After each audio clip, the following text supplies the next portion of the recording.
Olha só, quem diria? Gente que vale menos porque não fala que nem a gente, não olha que nem a gente. Quem diria? Fala pessoal, tudo bem com vocês? Bem-vindo ao canal Você Melhor Que Ontem. Aqui ensino você a desbloquear o seu potencial máximo. Não se esqueça de deixar o like, se inscrever no canal. Vamos rumo aos 10 inscritos, me ajudem por favor. E bora pro vídeo. E uma vez eu entrei nesse hotel que estamos hoje. Entrei, fui para a recepção, fiz aquilo que em português a gente chama de check-in. Aí peguei, fui para o quarto. Quando eu cheguei no quarto, fiz aquilo que você faz em quarto de hotel. Você dá uma ajeitada no lugar para ficar do teu modo, né? Começa a ler o que está em cima, folheto, preço de frigobar, essas coisas. Peguei minhas malas e voltei para a portaria. O rapaz falou, onde o senhor vai? Eu falei, vou embora. Falei, como vou embora? O senhor não gostou do hotel? Eu falei, ótimo hotel, maravilhoso. Eu falei, então o senhor vai embora? Eu falei, porque eu não posso ficar aqui. Ele falou, como não pode? O que aconteceu? Eu falei, está no regulamento. Ele falou, o senhor está brincando.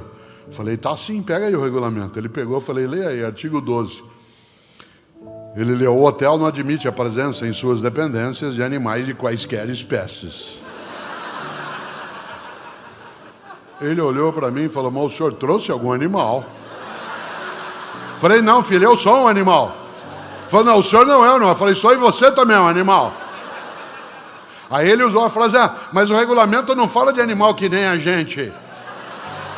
Cuidado, tem gente na vida que acha que tem gente e gente que nem a gente.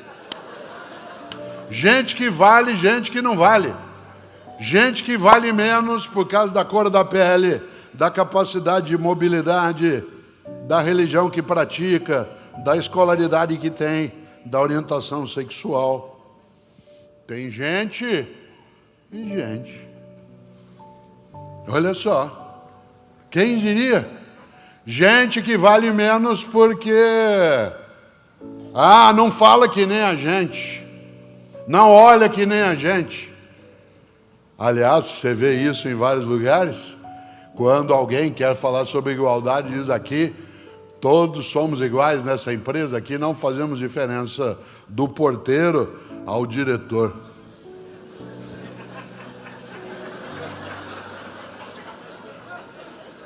Aqui não criamos distinção entre as pessoas, aqui todos são iguais, da diretora ao faxineiro. O gesto não é inocente, como palavras não são tão inocentes. Como a gente tem de pensar o quanto vale e imaginar. Na política, quantas vezes eu vi de cima do palanque, e eu tive que me policiar várias vezes para não fazer isso também, de cima de um palanque, a pessoa dizendo, nós temos que levar a educação até o povo. Nós temos que levar a saúde até o povo. Por que eu estou dizendo isso? Porque a gente não pode ter uma cabeça medíocre, que gere uma convivência medíocre, um desleixo com a vida comunitária, com o planeta, com os nossos afetos, com os nossos desejos, com aquilo que marca a necessidade de nós fazermos valer. Num dos momentos de maior emoção da minha vida foi eu visitando uma escola da Prefeitura de São Paulo. Era uma escola para deficientes auditivos, para crianças surdas. E eu fui a essa escola visitá-la e as crianças fizeram uma apresentação, cantando e dançando, e nenhuma das crianças ouvia. E elas estavam ali se apresentando a partir, especialmente do som da batida, a professora e o professor orientando, com a batida no chão para elas sentir a vibração, e cantavam sem que a gente tivesse a soltura da voz, mas da emoção sim. E quando terminou aquela coisa belíssima, eu fui agradecer às crianças e disse, olha, eu não tenho a possibilidade ainda de usar Libras, eu não sei a linguagem brasileira de sinais, mas quem estava ali eu sabia. E aí eu falei da alegria de estar naquele momento, e um menino sentado à frente, enquanto eu falava, um menino de uns 6 anos de idade, disse, muito obrigado, a gente gostou muito que você tenha vindo aqui. E eu achei estranho, porque uma criança surda, obviamente, se ela é surda, especialmente de nascença, ela é muda. E, portanto, aquele menino que comigo falou, A hora que terminou, eu fui até ele e falei, você não é surdo? Ele disse, não. Eu falei, e por que você está nessa escola? Ele disse, porque meu pai e minha mãe são. E eu queria me comunicar melhor com eles. E por isso eu prefiro frequentar essa escola. Aquilo, claro, não só me emocionou, como me deixou pensativo, como que algumas pessoas querem fazer melhor. Que coisa boa! E Gonzaguinha compôs uma música que, depois que a gente deixava o canto das crianças, quem aqui é professor ou professor sabe disso, a gente ia para a nossa sala, né, a sala das professoras. Os professores tomavam um chá, comiam uma bolacha, e a gente estava ali, né, e de repente se começava, sempre tem alguém que toca violão, e pegava um violão e começava a cantar uma música do Gonzaguinha que vocês conhecem, chamada O Que É, O Que É. No qual ele tem um refrão, você já ouviu várias vezes, em que ele diz, a vida é bonita, é bonita, é bonita. Mas o que eu mais gosto nessa música não é apenas esse trecho, que é um trecho de esperança, mas é o fato de que Gonzaguinha colocou um verso que é, a vida devia ser melhor e será. O que eu mais aprecio é que ele não ficou só na primeira parte do verso. A primeira parte do verso já seria boa por si mesma. É um desejo, a vida devia ser melhor. Mas ele acrescenta a esse verso um compromisso. Isto é, a vida devia ser melhor e será. Esta ideia do e será coloca a necessidade de você e eu nos colocarmos de prontidão para que ela assim o seja. Às vezes você está numa situação em que parece não haver acolhida. E há pessoas que buscam acolhida. São capazes, por exemplo, de não deixar de lado. Vocês tiveram aqui em Cuiabá 2 semanas um frio inédito. Na cidade que eu moro, São Paulo, o frio não é algo tão estranho. Mas dessa vez, ele ultrapassou o que se imaginaria por mês de maio. E por isso muita gente na cidade que eu moro passou as 2 semanas anteriores ao frio anunciado juntando roupa, cobertor, etc., para distribuir para as pessoas que tinham essa necessidade. Porque, como eu costumo dizer, ninguém morre de frio, morre de abandono. Ninguém morre de fome, morre de abandono. Se tiver outro ser humano que tem comida, não tem como eu morrer de fome. Se tiver outro ser humano que possa me passar um agasalho, não tem como eu morrer de frio. Por isso, ninguém morre de frio ou de fome. Morre de abandono. E aí pessoas decidiram, aqui também, porque se anunciava uma onda de frio, que elas iam se preparar não apenas para aquecer-se, mas para fazer mais do que obrigação. Ah, isso aí é obrigação do governo? É óbvio que é. Aliás, a gente tem toda uma estrutura tributária para oferecer o cuidado público. Mas se isso não é algo que se esqueça quando é necessário fazer mais do que obrigação. Não é uma obrigação, não. É uma forma de partilha. Você conhece gente que é excelente. O garçom é excelente. A médica ou o médico é excelente. Gente da área de pediatria.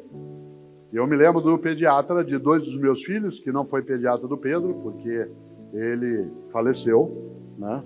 Mas ele cuidou de 2 dos meus filhos. E eu ficava encantado quando eu os levava lá, 2 irmãos do Pedro, mais velhos de idade, porque ele era capaz, por exemplo, qual seria a obrigação dele como médico?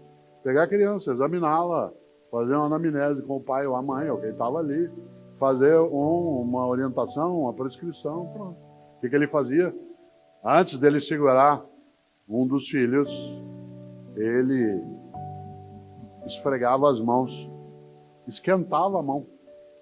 Antes, esfregava uma mão na outra para ela ficar quente. Para não segurar numa criança pequena com a mão mais fria. Que já estava ali a criança sem entender o que era.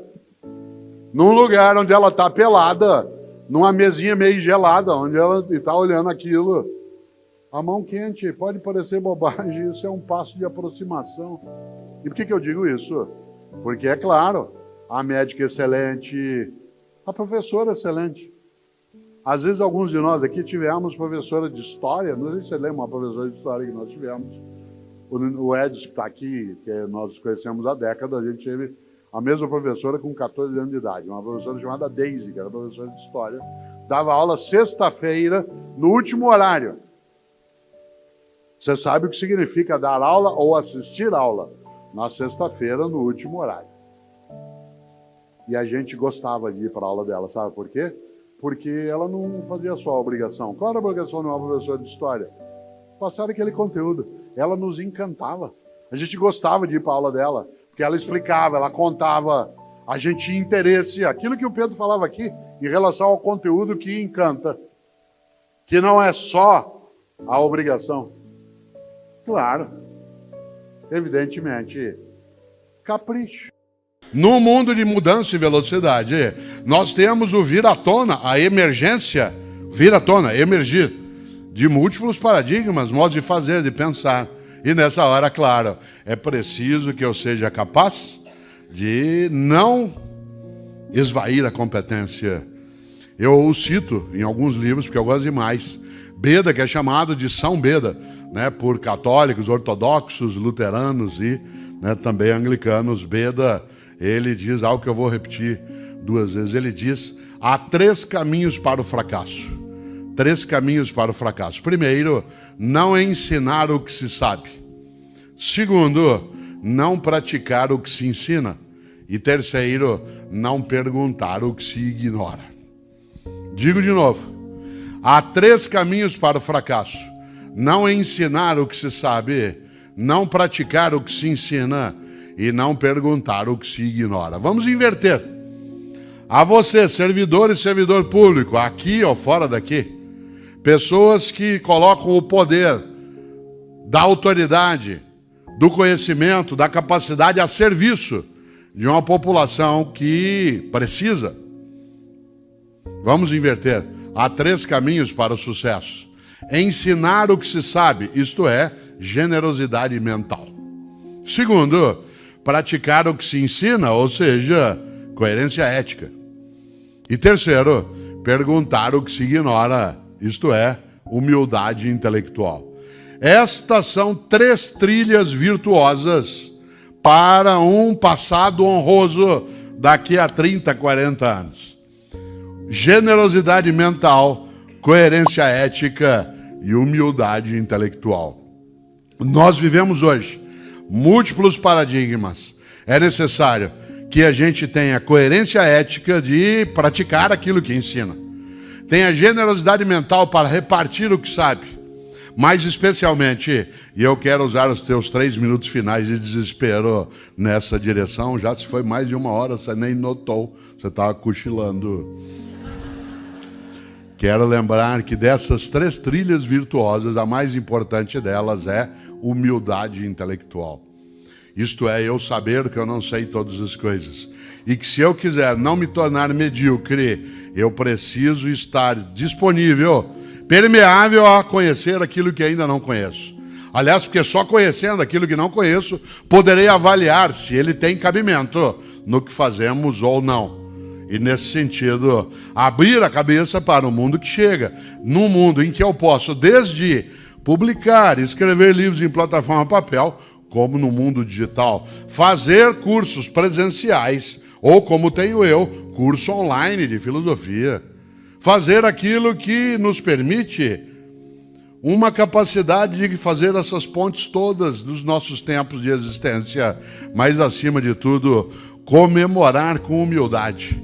E uma pessoa que tem humildade sabe que não se deve confundir humildade com subserviência. Uma pessoa subserviente é aquela que se dobra, que se humilha, que se enfraquece. Uma pessoa humilde é aquela que sabe que não sabe tudo, é aquela que sabe que não é a única que sabe, aquela que sabe que a outra pessoa sabe que ela não sabe, aquela que sabe que ela e outra pessoa saberão muita coisa juntas, aquela que sabe que ela e outra pessoa nunca saberão tudo que pode ser sabido. Foi claro? Humildade intelectual, generosidade mental e coerência ética. Preste atenção, a humildade intelectual nos coloca a necessidade, inclusive, de prestar atenção em quem não concorda com a gente. Uma das coisas mais tolas é achar que já sabe tudo que pode ser sabido e tudo que é necessário. E aí, gostou dessas dicas? Se inscreve no canal, curta o vídeo e compartilhe com alguém que precisa ouvir isso hoje. Vamos juntos construir um futuro de sucesso. E não se esqueça, a jornada é sua. Torne-a épica.